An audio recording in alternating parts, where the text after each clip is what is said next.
Fala pessoal, tudo bem? Sejam todos bem-vindos mais uma vez. Vamos aqui então dando continuidade aos nossos estudos. Nesta nossa aula de hoje, o tema abordado será bola fúngica, também conhecida como fungus ball. Então, vamos lá. Quando falamos de bola fúngica, mais precisamente da aspergilose, estamos falando de uma grande massa homogênea que ela é formada por fungos, formada por muco, formada por sangue, por células inflamatórias, por resíduos celulares que habitam, que ficam dentro de uma caverna, dentro de uma cavidade pulmonar. Em relação às cavidades pulmonares, elas são destruição do parênquima pulmonar, destruição dos alvéolos pulmonares, onde você vai ter gás no seu interior, você vai ter uma parede espessada, fibrótica, formando então as cavernas.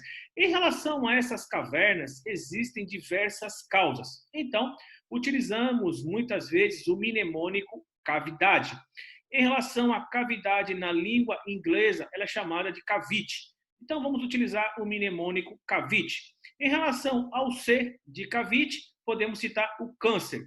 O câncer, mais precisamente, os carcinomas broncogênicos e através das metástases, que podem ocasionar, que podem se formar essas cavernas. O A, ele vem de doenças autoimunes, por exemplo, doenças granulomatosas, através de artrites reumatoides, principalmente nódulos reumatoides. Nós temos o V. O V vem de vascularização. Podemos citar a embolia pulmonar. Também pode ocorrer essas cavidades dentro dos pulmões. Continuando, nós temos também o I. O I vem de infecções. Essas infecções, ela pode ser infecções bacterianas ou infecções fúngicas. Chama a atenção de vocês para abscessos pulmonares e também tuberculose pulmonar.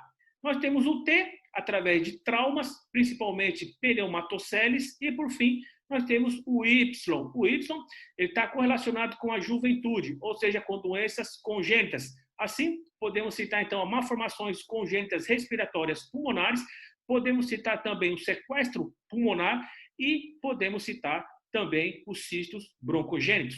Então, são as suas principais causas que podem ocorrer, então, essas cavidades, essas cavernas dentro do pulmão. Uma destruição pulmonar, na grande maioria das vezes, utilizem o mnemônico cavite. Agora, vamos ver como é que se comporta a bola fúngica em relação aos aspectos das imagens por tomografia computadorizada.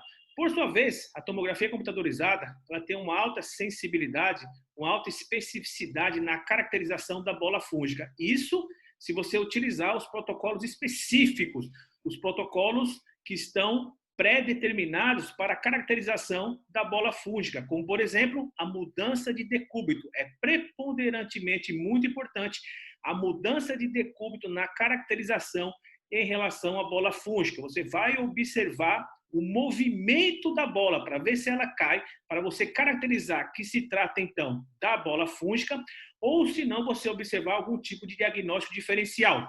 Isso porque a bola fúngica, você tem alguns diagnósticos diferenciais.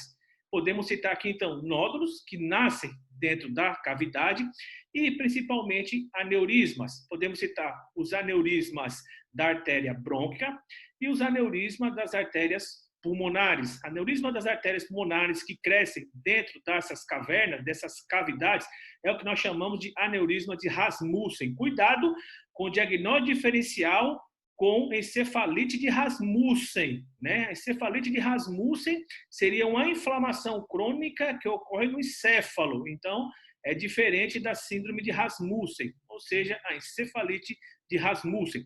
Temos, então, aqui o aneurisma de Rasmussen, que é um diagnóstico diferencial, onde você vai ter um enfraquecimento, uma erosão na parede íntima e na parede média da artéria pulmonar, ela acaba se dilatando e acaba formando aqui uma dilatação anormal dentro dessa caverna.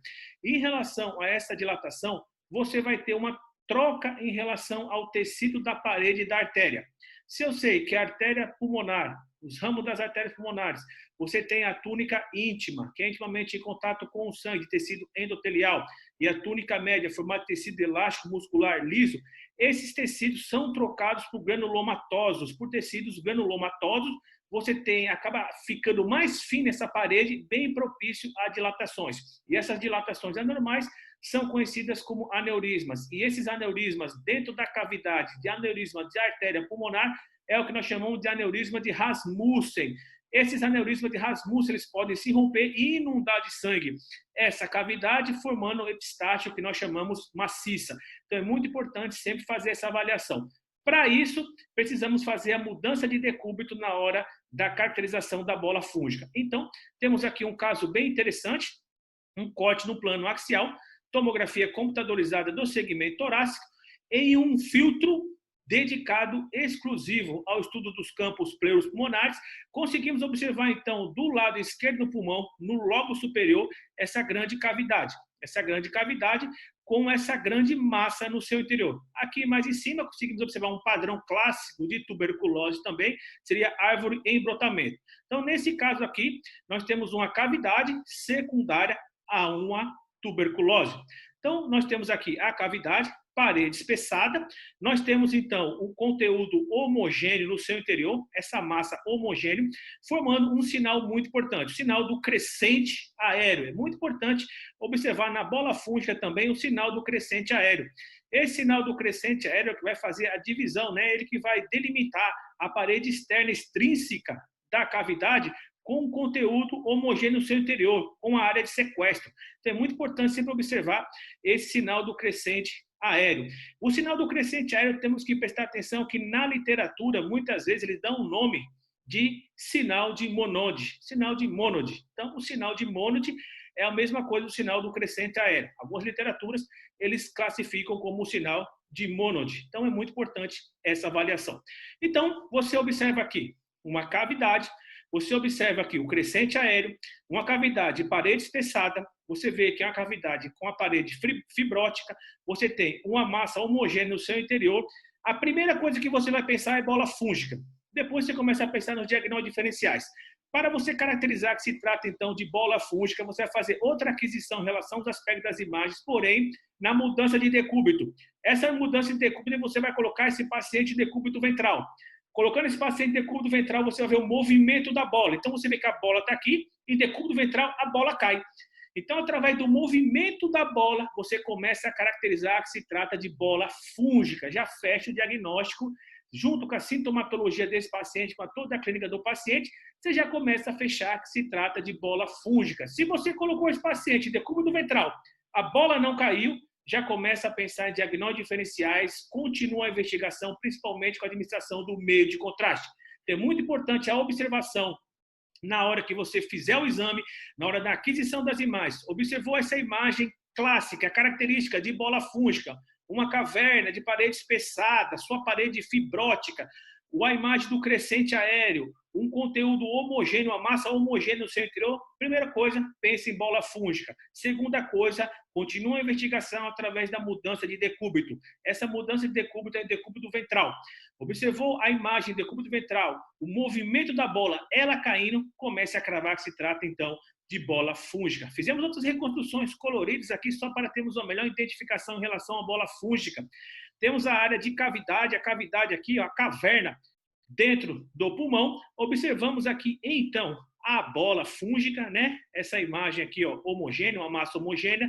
Na mudança de decúbito, ela cai. Então, a gente crava que se trata de bola fúngica. Reconstruções em coronais, observa então a bola fúngica dentro da caverna, no lobo superior do pulmão esquerdo, bem característica através das reconstruções em coronais. Então, a gente aqui, de acordo ao protocolo específico, de acordo à sistematização do nosso exame, juntando com a sintomatologia desse paciente, a gente cravamos que se trata de bola fúngica. Esse trabalho foi um trabalho bem interessante, a gente chegou a publicar ele no Congresso do Colégio Brasileiro de Radiologia de 2017, foi um trabalho bem bacana mesmo, onde a gente teve diversos autores, agradecimento a todos.